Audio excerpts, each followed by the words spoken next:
Personne ne s'attendait à ce scénario. Bénin versus Congo devait être un match banal, mais ce qui s'est passé a choqué toute l'Afrique du football. Un moment précis a tout fait basculer. Et si tu rates la fin, tu vas regretter.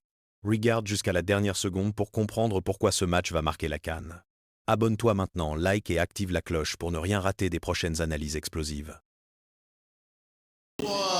Cette rencontre, c'est donc parti avec les Léopards, tout de bleu vêtus, qui vont se faire les premières passes sur cette pelouse du stade Al-Barid de Rabat, et essayer de commencer par une victoire, mais face à eux, il y a évidemment cette équipe béninoise qui a les mêmes ambitions. Là, on va faire construire en s'appuyant sur Samuel Moutoussamy. Mondonda et que Mondonda qui va ouvrir le score sur cette erreur de la défense béninoise. Elle est sanctionnée directement. C'est le numéro 10 des Léopards qui fait trembler les filets à la 6e minute. 1-0 pour le Congo.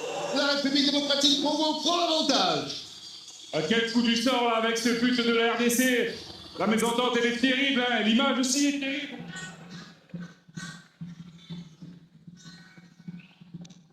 C'est bien d'aider. Parce que placé cette charnière solide avec le joueur de Lille associé au joueur de Burnley. Wan-Bissaka, les nationaux. Alors avant, on avait l'habitude d'avoir dans cette équipe de RDC essentiellement des joueurs qui avaient grandi ou qui avaient été formés en Belgique. Pour le plus grand montant, on se rend compte maintenant qu'il y a quand même beaucoup de joueurs évoluant en Angleterre également.